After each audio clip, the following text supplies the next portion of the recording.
here's the third step to becoming consistently self-disciplined. Number one is realizing that discipline isn't the easiest option. Number two, discipline is a full-time activity, day by day, every day. And the third step to becoming self-disciplined is really a philosophy that holds one of life's unique promises. Number three simply says, for every disciplined effort, there is a multiple reward. That's one of life's great arrangements. It's like the law of sowing and reaping. In fact, it's an extension of the biblical law that says if you sow well, you reap well. Now here's a unique part of the law of sowing and reaping. Not only does it suggest that we'll all reap what we've sown, it also suggests that we'll reap much more. Life is full of laws that both govern and explain behaviors. But this may well be the major law we need to understand. For every disciplined effort, a multiple reward. For every disciplined effort, a multiple reward. What a concept. If you render unique service, your reward will be multiplied. If you're fair and honest and patient with others, your reward will be multiplied. If you give more than you expect to receive, your reward is more than you expect. But remember, the key word here, as you might well imagine, is discipline. Everything of value requires care and attention. Everything of value requires discipline. Children require discipline. They must have a structure built for them. They must have boundaries to work within so they feel secure and comfortable to explore and grow. They must learn to recognize what's right and what's wrong, what's acceptable behavior, what's not acceptable. Children require unwavering discipline, consistent discipline, or they'll be confused as to how they're supposed to behave. Likewise, our thoughts require discipline. We must set up our inner boundaries, our codes of conduct, or our thoughts will be confused. And with confused thoughts, we'll end up being confused, hopelessly lost in the maze of life. And confused thoughts produce confused results. Look around you at this very moment in time. What might you be doing that needs attention? Perhaps you're listening to this program as you drive along in traffic, blowing your horn at someone ahead of you who isn't driving at the speed you'd like to. Perhaps you're listening alone because you've had a disagreement with someone you love or someone who loves you, and your anger won't allow you to speak to that person. Wouldn't this be an ideal time to examine your need for a new discipline? Perhaps you're on the brink of giving up or starting over or starting out, and the only missing ingredient to your incredible success story in the future is a new and self-imposed discipline that will make you stay longer and try harder and work more intensely than you ever thought you possibly could. The most valuable form of discipline is the one that you impose on yourself. Don't wait for things to deteriorate so drastically that someone else must impose discipline into your life. Wouldn't that be tragic? How could you possibly explain the fact that someone else thought more of you than you thought of yourself? That they forced you to get up early and get out into the marketplace when you would have been content to let success go to someone else who cared more about themselves? Now, can too much discipline be a bad thing? Can you possibly be too disciplined? Too much of anything is a bad thing. Life without balance results in an unbalanced life. Walking around the block every day is good. Walking or running 6 hours a day is bad. It's obsessive. Unless, of course, you make your living as a marathon runner. Then you're doing your job. Eating an apple a day is good. Eating only apples is bad. You won't get all the protein and vitamins and nutrients your body needs. Working hard, burning the midnight oil, doing it until is good. Working nonstop, never taking a vacation, never having any fun, never spending quality time with the people you love, working day after day, month after month, never taking a break year after year, is bad. If you've got your nose to the grindstone all the time, how are you ever going to spot new opportunities, consider new ideas? It doesn't work that way. You've got to stop and ponder where you've been and where you're going. You've got to reflect so you know if you're even on the right track. Everyone has heard the story of Willie Loman in the play Death of a Salesman. Willie was a workaholic. He typified the old-fashioned concept of success. After all, if you're always working, you must be successful. No, it doesn't work that way. For workaholics, there's never enough work. They can work 10, 12, 14 hours a day, take 2 jobs, work them back to back. The only satisfaction is fighting off sleep, denying life's pleasures, getting more tasks done. Some people are impressed with this type of behavior. But just because a workaholic spends too much time working, that doesn't mean he or she ends up with the most money. These people are generally more task-oriented than results-oriented. They're busy being busy, not busy being productive. Workaholics generally end up alienating their families, losing their health, facing a crisis of values. Now, wouldn't you prefer a life of productivity rather than a life of tasks? Of course. When you schedule your time and take advantage of your time, you can work smarter instead of working longer. And you'll probably end up getting more done than the workaholic. And still have time for other things in life. Enlightened self-interest says, I will look for new ways to work smarter by focusing on doing more per hour instead of doing more hours. It says I will run my day so my day doesn't run me. Enlightened self-interest also says that a life worth living comes from a life of balance and moderation.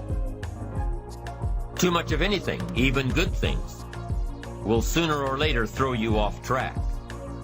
Now, here's the key technique that you can use in your life to help keep you on the right track. This technique is called visual chain thinking. Ambitious people don't see each step toward their goals as a singular step. Each discipline as a singular discipline. Each project as a singular project. Each sale as a singular sale. With everything they do and with every discipline they adhere to, they see it all as part of a chain. A link in the chain of events and actions that will lead them to their final destination. Every action and every discipline today is a link in the chain. Every action and every discipline tomorrow is a link. Every action and every discipline in the future is a link. When you can see that every link in the chain will eventually lead you to the things you want most out of life, to the person you want to become, then you won't grow discouraged or fearful or impatient with today. When you can see where you're going through visual chain thinking, even on the toughest days, you'll keep building your ambition by knowing where you're going, not just where you are today. Part of this visual chain thinking is built when you decide on your direction, when you can see where you're going to end up before you get there. When you can see California while staring at the east side of a 14,000-foot mountain. And building your visual chain of thought begins when you have well-defined plans for your career, your family activities, your investments, and your health. Your plans and goals are your visual chain, knowing where you're going before you get there. Develop a plan, a game plan. It's ironic how we all understand the importance of mapping out a strategy for a football game or a basketball game. Not one professional team in the world begins a game without a complete strategy. But few of us take the time to map out a strategy for our lives, a game plan. But it's important. Here's the first rule for your game plan of life. Don't start your day until you have it finished. Don't begin your activities of the day until you know exactly what you plan to accomplish. Don't start your day until you have it planned. And do this every day. I know all this writing takes time and a disciplined effort, But remember that value is the fruitful result of discipline, not hope.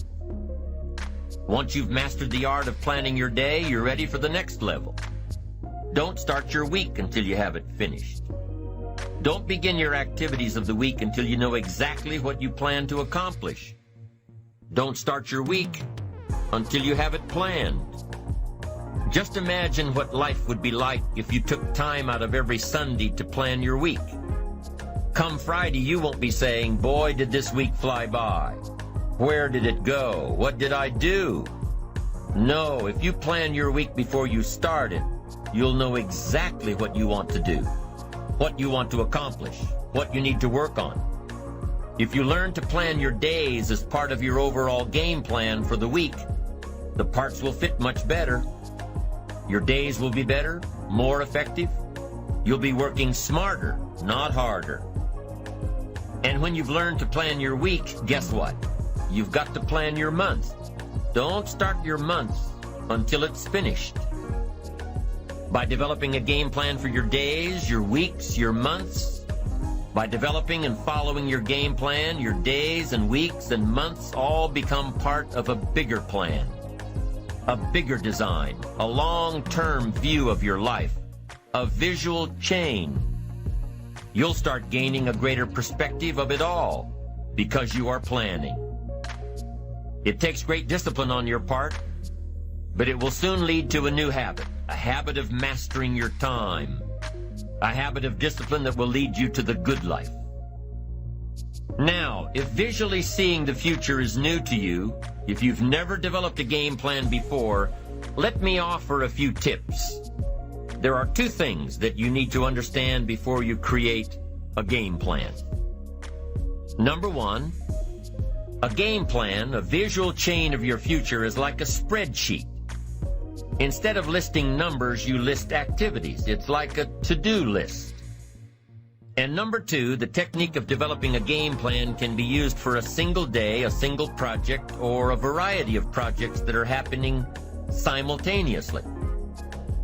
Here's how you do it. First of all, you need to buy a pad of graph paper. Game plans work best on graph paper. So take a sheet of graph paper and make vertical columns of the number of days this plan is to cover. Then on the left-hand side of the paper, write the heading, Activities. Under this heading, list all of the activities to be accomplished within your time frame. Let's say, for example, that you've got 1 week to finalize a marketing plan. It's an overwhelming amount of work to complete, but it's got to be done. So break it down piece by piece. The best way to start is by listing all of the individual components on the left-hand side of the page. Now, some of these things need to be completed before others can be started. You need to have your market research results in before you can determine your target market. You need to know your target market before you can develop your marketing strategy. You need to have your marketing strategy before you can create a budget for collateral materials, and so on. When you break down the project piece by piece, deadline by deadline, you can be more effective in delegating the appropriate pieces of the puzzle. And you can be more effective in doing your own work while orchestrating the rest. The final result of developing a visual chain, your game plan, is a clear visual presentation of the tasks before you. Keep your game plan in plain sight. Put it up in your office where you can easily look at it. Have a copy of it at home and tape it to the refrigerator. Keep a copy in your journal for quick reference. Your game plan will serve as a constant reminder of all that you need to do to get where you want to go. If you're doing all that you're scheduled to do, game plans are very rewarding. And the discipline of developing and following a game plan is exciting. Day by day by day, week by week by week, month by month by month, you'll see the magic of your dreams and plans turning into reality. It's an incredible feeling of being in charge of your life, your surroundings, your future. It's like creating a work of art on the biggest canvas imaginable. It's creative, It's beautiful. This is powerful stuff, to dream a dream, plan for the dream, and then to watch your dream turn into reality. And what's really powerful about creating game plans is that you can see your future right before your eyes. So on those days when your energy isn't up to par, your enthusiasm is a little low, your ambition isn't pulling you, and your attitude isn't on the high side, on those days, use your game plan to see how far you've come and take time to realize just exactly where it is that you're headed for. On those days, it's your discipline and visual chain of the future that will pull you ahead. It can't possibly set you back. It'll pull you ahead. Develop a game plan for your life and make sure that it includes more than work projects. Make sure that your game plan includes time for recreation, time for reflection, time for exercise, time for health, time for spirituality. Let's say you've developed your plan and you've penciled in writing a report from 9 a.m. to 10 a.m. Well, what if you don't do your best report writing this early in the morning? What if you do this kind of work best at 3 in the afternoon? Then juggle your projects around a little. Know yourself well enough to know what you do best at different times of the day, of the week, of the month. Know the best time for you to accomplish a certain type of task and schedule it during those times. You have to work with your game plan in order for it to best work for you, and you have to maintain the discipline of working your plan until what? Until you've got it down. In the end, it is your own discipline that acts as the magic catalyst to give substance and depth to your ambition. To achieve your own plans and dreams, to have what you want to have, and to become what you want to become. Your consistent self-discipline is the magic catalyst. The ultimate question cannot be whether you are going to make the fundamental disciplines your own. The ultimate question is when. With the intense and consistent application of worthy disciplines, we have the individual and collective capacity to change ourselves, our incomes, our attitudes, our lifestyles, and our effect on other people. We can change opinions, we can change leadership, we can even change the direction of our nation. We have the chance, we have the capacity, we have the answers, and we have the ability.